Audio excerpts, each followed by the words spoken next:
Mix gas सब important SI units कि हमारी क्या क्या एसआई यूनिट। एक तो होती है हमारे पास फंडामेंटल है ड्राइव यूनिट, ठीक है, जिनको हम खुद से ड्राइव मतलब करते किसी फॉर्मूले के। एक होते हैं एसआई यूनिट जो IUPAC हमारी एक संस्था होती है, उसमें दे रखी कि भाई जहाँ पे ये यूनिट है ये हर जगह आप वर्ल्ड में कहीं चले जाओ, इनका जो मेजरमेंट है इन्हीं यूनिट के बेसिस पे होगा, ठीक है, तो उनको एसआई यूनिट बोलते हैं।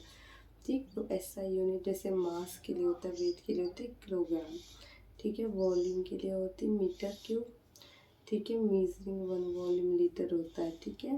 एसआई यूनिट ऑफ टेम्परेचर की क्या होती है, केल्विन होता है। देखो अगर हम चेक करें टेम्परेचर तो हम सेल्सियस में भी मेज़र कर सकते हैं, फ़ारेनहाइट में भी मेज़र करते हैं, बट जो एसआई यूनिट होती है वो होती है हमारी केल्विन होती है, ठीक है। और हमारे पास ये कुछ इम्पोर्टेंट्स कि वो 0 डिग्री सेल्सियस किसके बराबर होती है, केल्विन, तो 273 केल्विन होती है। 25 degree Celsius 298 kelvin, 100 degree Celsius 373 kelvin, ठीक है। Can matter change in its state, वही पूछ रहा है कि मैटर चेंज करता है। Yes, matter can change it's state under different conditions of temperature and pressures, कि अगर हम अलग अलग कंडीशन टेम्परेचर और प्रेशर के हर मैटर हर किसी भी स्टेट पर लगाते हैं तो अपनी स्टेट चेंज कर सकता है। जैसे इफ़ेक्ट ऑफ टेम्परेचर, कि अगर मैं टेम्परेचर को बढ़ाऊँ या घटाऊँ तो क्या इफ़ेक्ट पड़ता है मैटर के ऊपर। तो फर्स्ट क्या, इंक्रीजिंग टेम्परेचर ऑफ सॉलिड, कि अगर मैंने किसी सॉलिड का टेम्परेचर बढ़ाए तो इंक्रीज काइनेटिक एनर्जी, उसकी वजह से क्या होता है, काइनेटिक एनर्जी इंक्रीज होती है, causing particles to vibrate faster, तो जो मेरे पार्टिकल्स हैं वो फास्टर वाइब्रेट करते हैं, ठीक है। उसके बाद में क्या आता है, heat overcomes attraction force making particles move freely, जो उसका अट्रैक्शन है उसको थोड़ा कम कर देता है, जिसकी वजह से पार्टिकल्स आराम से मूव कर सकते हैं freely. Lead to melting when a solid convert to a liquid, तो हम क्या कर सकते हैं कि उसको मेल्ट करा सकते हैं जब वो सॉलिड से कन्वर्ट कर रहा है लिक्विड में। Similarly liquid also undergo phase change to form gases, similarly अगर मैंने टेम्परेचर बढ़ाया लिक्विड को बहुत देर तक उबाला तो उसके वेपर्स बनेंगे ना, तो वेपर या गैस फेज में चला जाता है। अब बात आती है कि व्हाट इज़ मेल्टिंग पॉइंट, कि मेल्टिंग पॉइंट होता क्या है।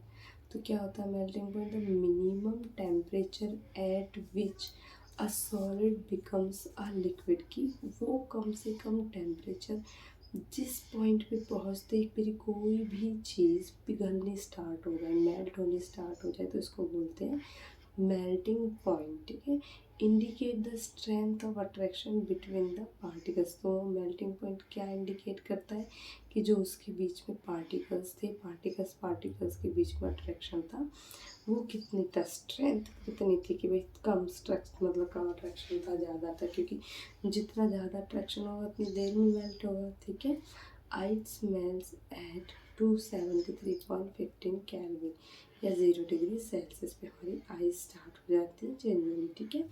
ऐसे ये कुछ दिया हुआ है कि अगर मैं सॉलिड को लिक्विड में कन्वर्ट करते तो उस प्रोसेस को क्या बोलते हैं, फ्यूज़न, ठीक है। फिर लिक्विड से अगर मैं गैस बनाती तो प्रोसेस को क्या बोलते हैं, वेपराइजेशन, और गैस से अगर मैं सॉलिड फॉर्म में जाती तो वो क्या जाती है, डिपोजिशन। ये सारी चीज़ें आप अपनी रेगुलर लाइफ में देखते हैं। जैसे सॉलिड से अगर मेरे को लिक्विड बनाना है, मतलब एग्जांपल ले लेते बर्फ़ का, कि बर्फ़ को आपको पानी बनाना है तो उस प्रोसेस को क्या बोलेंगे, फ्यूज़न हो गया, ठीक है। लिक्विड से गैस बनाना मतलब लिक्विड को बहुत देर तक बॉईल करते रहो तो वेपर्स बन जाते हैं, गैस फॉर्म में पहुंच जाता है, ठीक है। गैस से अगर सॉलिड में आप लोगों ने देखा होगा सर्दियों के टाइम पे जब पेड़ वगैरह पे ऐसे बर्फ़ की सी फॉर्म में ऐसे फूई फूई सी जम जाती है ना, तो वो क्या होती है, वो डिपोजिशन प्रोसेस होती है। वो गैस थी, मतलब रात के टाइम पे जो मेरी गैस वगैरह थी वो डिपॉजिट होगी।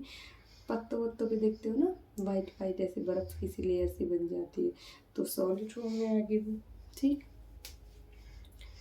तो ऐसे क्या होता है, अब मेरे को कराना है कि लिक्विड से एक सॉलिड आ जाए तो उसको क्या बोलते हैं, सब्लिमेशन, ठीक है। कि आपका लिक्विड फॉर्म था, लिक्विड से मेरे को मैंने क्या कर दिया, सॉलिड में कन्वर्ट कर दिया या फिर सॉलिड से गैस बना दिया, ठीक है। सॉरी सॉरी, सब्लिमेशन क्या होता है, सॉलिड से आपने गैस बनाया तो उसको बोलते हैं सब्लिमेशन। जैसे आप लोग देखते हो घरों में कपूर की गोली होती है, कपूर तो सॉलिड फॉर्म में थी, बट कुछ टाइम बाद से वो गायब हो जाती है, फिर वो गई कहाँ पे, वो गैस फॉर्म में कन्वर्ट हो गई थी। ठीक है। फिर है कंडेंसेशन।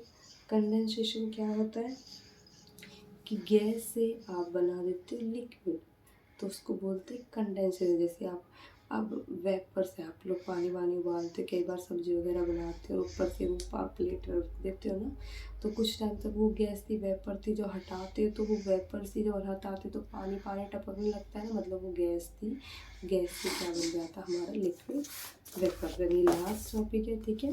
तो लास्ट टॉपिक क्या है हमारा, इफेक्ट ऑफ टेम्परेचर का ही फ्यूज़न। फ्यूज़न क्या है, the process of solid changing to liquid, कि किसी सॉलिड को लिक्विड में चेंज करने के प्रोसेस को क्या बोलते हैं, फ्यूज़न। ड्यूरिंग मेल्टिंग, जब मैं किसी चीज़ को मेल्ट कर रही हूँ, temperature remains constant, temperature constant रखें अनटिल ऑल सॉलिड मेल्ट, जब तक कि वो सारा सॉलिड मेल्ट ना हो जाए। Heat energy used to overcome attraction force is called latent heat। तो उसी हीट एनर्जी को हम क्या बोलते हैं, लेटेंट हीट। ठीक है। तो लेटेंट हीट ऑफ फ्यूजन क्या होती है, heat needed to convert 1 kg of solid to liquid at melting point, कि उस मेल्टिंग पॉइंट पे 1 किलो सॉलिड को अगर मैं लिक्विड में कन्वर्ट करती हूँ तो उसको क्या बोलते हैं, लेटेंट हीट ऑफ फ्यूजन। ठीक है।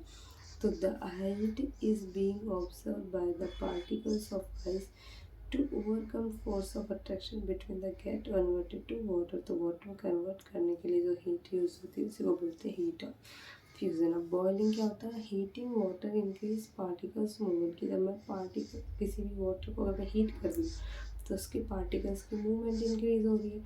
अब बॉइलिंग पॉइंट क्या होता है, temperature at which a liquid changes to gas, कि वो टेम्परेचर जहाँ पे वो लिक्विड गैस में चेंज करना स्टार्ट हो जाए एट एटमॉस्फेरिक प्रेशर, वही क्या कहा जाता है मेरा, बॉइलिंग